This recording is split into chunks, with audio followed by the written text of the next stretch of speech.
Viewers, আসসালামু আলাইকুম। প্রচণ্ড বৃষ্টি হচ্ছে। বৃষ্টি হলো আল্লাহর রহমত। আল্লাহর রহমত স্বরূপ হলো বৃষ্টি। চতুর্থ আসমান থেকে বৃষ্টিকে নাজিল করা হয়, বৃষ্টি বাড়ি বর্ষণ হয়। যখন বৃষ্টি হয় তখন আকাশের দরজা আল্লাহ পাক খুলে দেন। আল্লাহ আকবর বলার সাথে সাথে আল্লাহ পাক আকাশের দরজা খুলে দেন। নামাজে দাঁড়িয়ে যখন আল্লাহ তাহারিম বাঁধা হয়, আল্লাহ আকবর বলা হয়, তখন আকাশের দরজা খুলে দেওয়া হয়। পবিত্র জুম্মার দিন সারাদিন আকাশের দরজা খুলে দেওয়া হয়। সুবহানাল্লাহ বলার সাথে সাথে আল্লাহ আকাশের দরজা খুলে দেওয়া হয়। সুবহানাল্লাহি ওয়া বিহামদিহি সুবহানাল্লাহিল আযীম, এই দোয়া পড়ার সাথে সাথে আকাশের দরজা খুলে দেওয়া হয়। লা হাওলা লা কুওয়াতা ইল্লা বিল্লাহিল আলিয়্যিল আযীম, এই দোয়া পড়ার সাথে সাথে আকাশের দরজা খুলে দেওয়া হয়। ভিউয়ার্স, আমরা যদি ভিউয়ার্স, আল্লাহ পাক আমাদেরকে জ্ঞান, শক্তি, বিবেক সব কিছু দিয়েছে। বলছে যে লা হাওলা লা কুওয়াতা ইল্লা বিল্লাহিল আলিয়্যিল আযীম, এটা হলো আল্লাহ পাকের আরশের গুপ্তধন।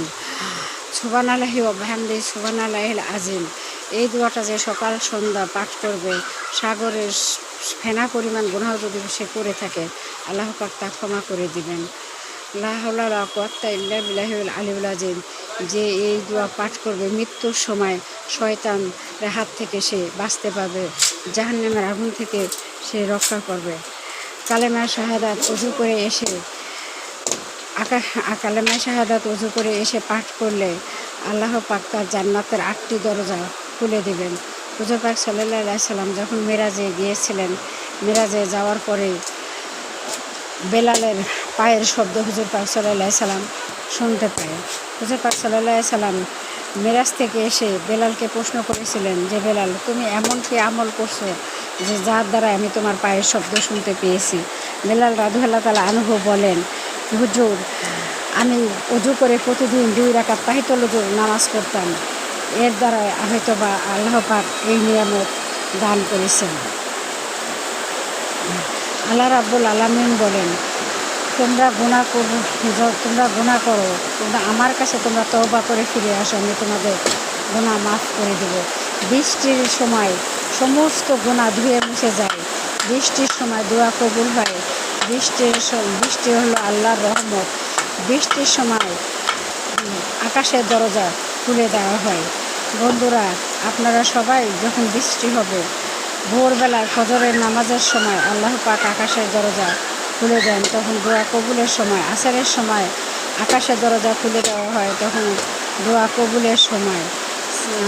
জাওয়ালের নামাজ 12টার সময় আকাশের দরজা খুলে দেওয়া হয়। এই সময় আল্লাহ পাকের দরবারে দোয়াগুলো কবুল হয়।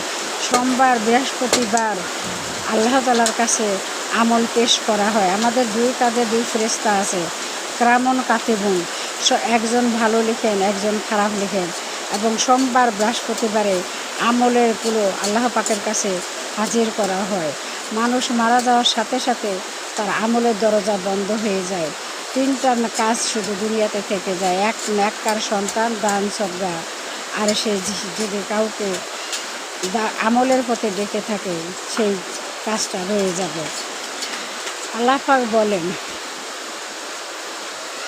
তোমরা সবসময় তওবা থাকো। তওবাকারীকে আল্লাহ পাক খুব ভালোবাসেন।